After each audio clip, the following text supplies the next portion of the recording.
এগুলো শাপলা ফুল, কিন্তু দূর থেকে মনে হচ্ছে পুরো পদ্ম ফুলের মতন দেখাচ্ছে।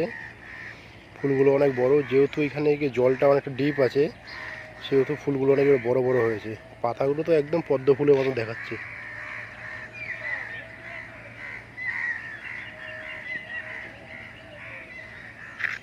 এই পুকুরে অনেক মাছ আছে।